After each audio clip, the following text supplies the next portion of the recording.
പരിശുദ്ധാത്മാവേ എന്നിൽ വന്നു നിറയണമേ. പരിശുദ്ധാത്മാവേ കൃപ ചൊരിയണമേ.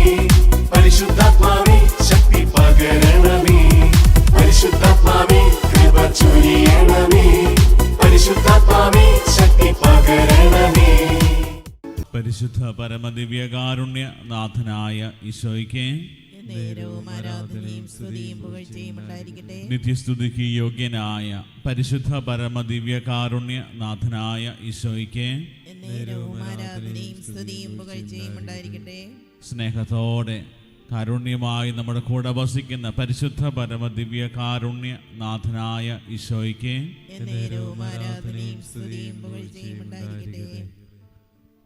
ഓ സ്നേഹനാഥനായ ഈശോയെ, ദിവ്യകാരുണ്യമായി ഈ ഒരു മണിക്കൂറിൽ ഞങ്ങൾ അങ്ങയുടെ ഒപ്പമായിരിക്കുമ്പോൾ ഈശോയെ, നിൻ്റെ കരുണയിൽ പൂർണ്ണമായി ഞങ്ങൾ ആശ്രയിക്കുന്നു. ഒത്തിരിയേറെ പാപത്താൽ വലയുന്നവർ, ഒത്തിരിയേറെ സങ്കടങ്ങളും നൊമ്പരങ്ങളും വേദനകളും ഒക്കെ ഉണ്ടെങ്കിലും ഈശോയെ, നിന്നോട് ഒപ്പമായിരിക്കുക ഞങ്ങളൊരു വലിയ സൗഭാഗ്യമാണ്.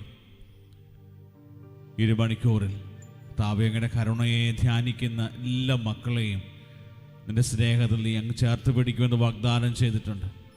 ഒരിക്കലും ഉപേക്ഷിക്കത്തില്ലെന്നുള്ള വലിയൊരു വാഗ്ദാനം നൽകിയിട്ടുണ്ട്.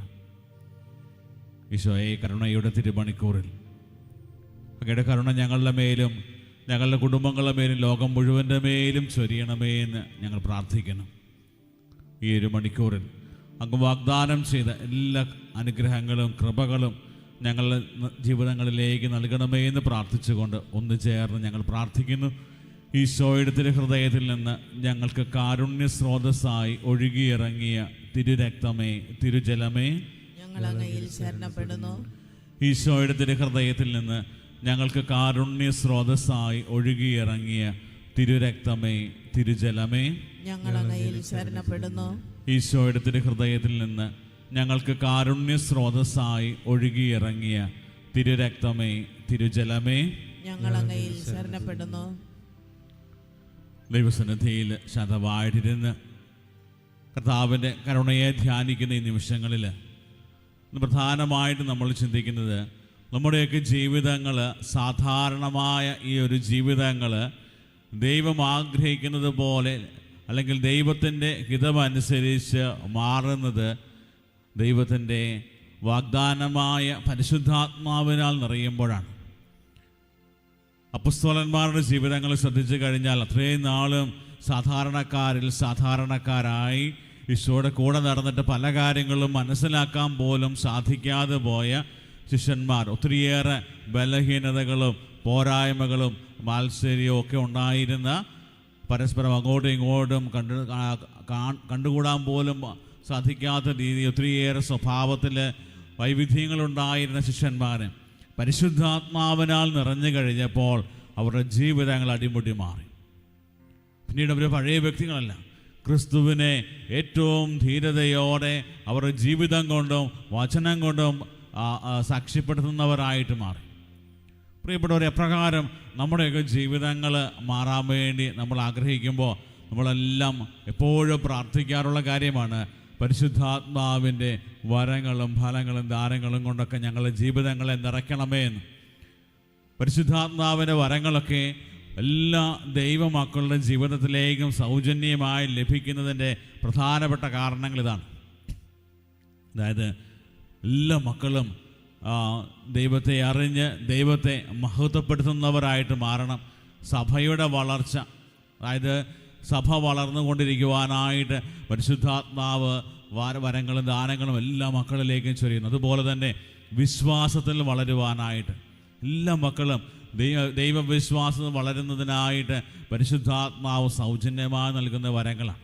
അപ്പോൾ ഇത് സ്വീകരിക്കാൻ വേണ്ടി ആഗ്രഹിച്ച് പ്രാർത്ഥിക്കുക മാത്രമല്ല, ഇത് സ്വീകരിച്ചു കഴിഞ്ഞാൽ അതിനു വേണ്ടി അത് ഉപയോഗിച്ചുകൊണ്ട് അത് ജീവിതത്തെ ക്രമപ്പെടുത്തുകയും ചെയ്യുക എന്നുള്ളത് നമ്മുടെ ഉത്തരവാദിത്വമാണ്.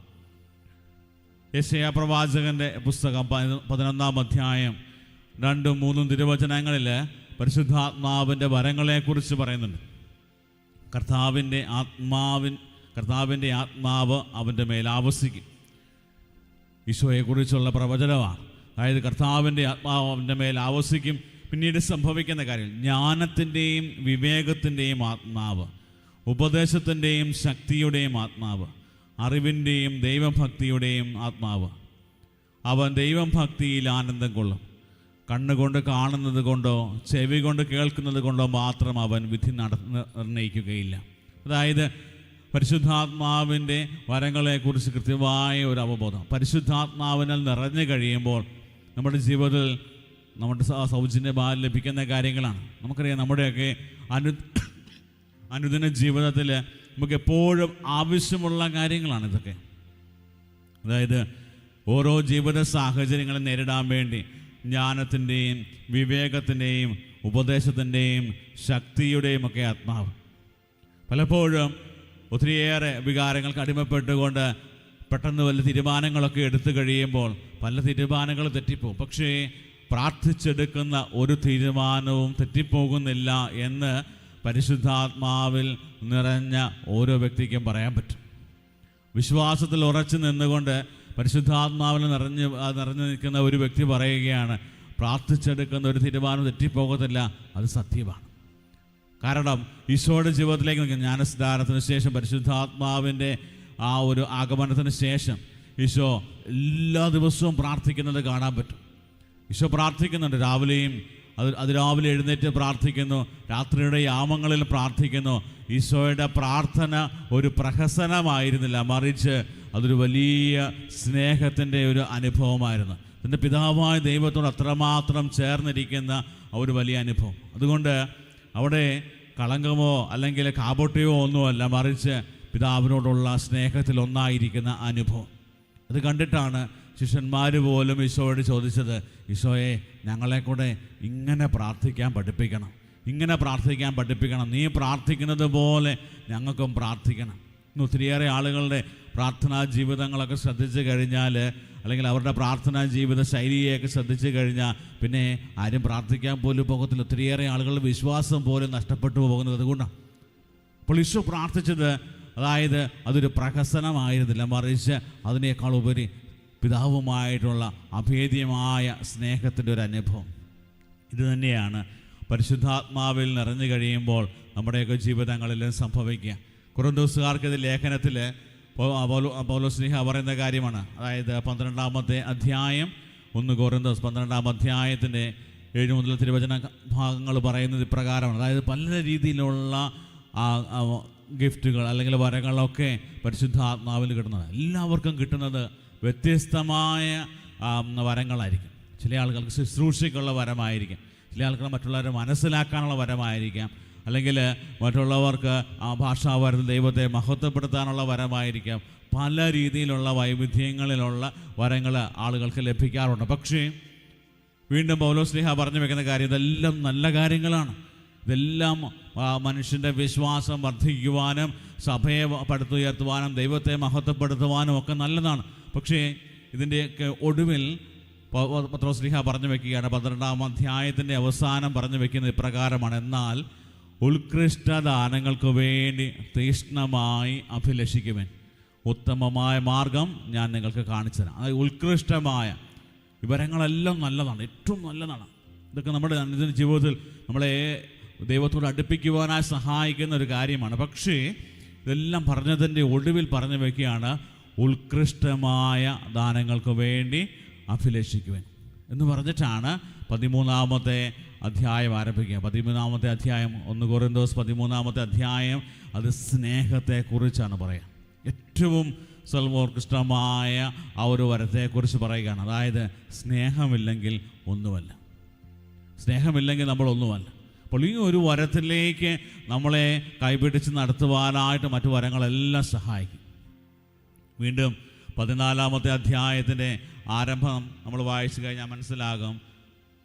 14:1 കൊറിന്തോസ് 14:1 പറയുന്നു, സ്നേഹമായിരിക്കട്ടെ നിങ്ങളുടെ ലക്ഷ്യം, സ്നേഹമായിരിക്കട്ടെ നിങ്ങളുടെ ലക്ഷ്യം.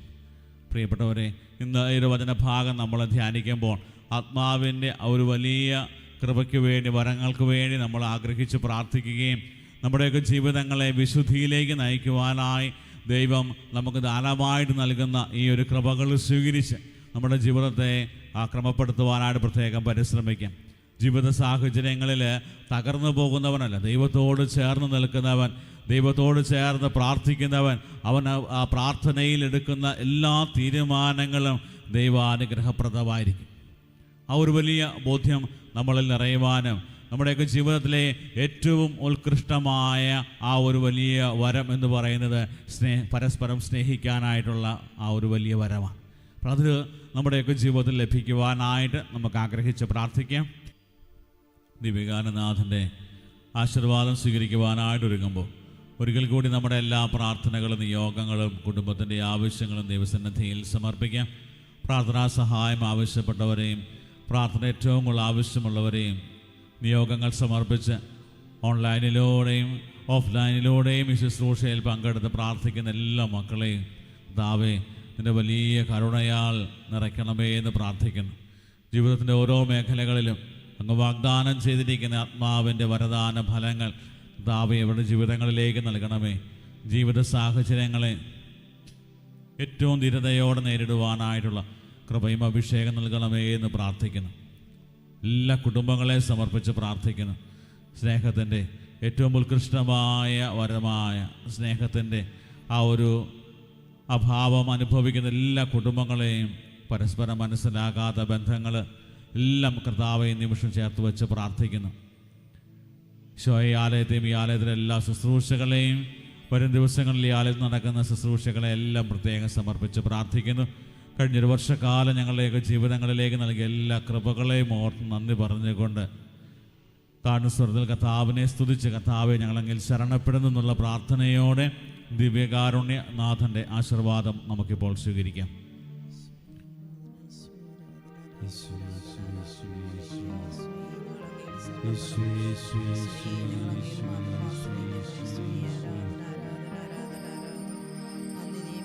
ഈശോയെ ഞാനങ്ങേ ശരണപ്പെടുന്നു, ഈശോയെ ഞാനങ്ങേ ശരണപ്പെടുന്നു, ഈശോയെ ഞാനങ്ങേ ശരണപ്പെടുന്നു, ഈശോയെ ഞാനങ്ങേ ശരണപ്പെടുന്നു.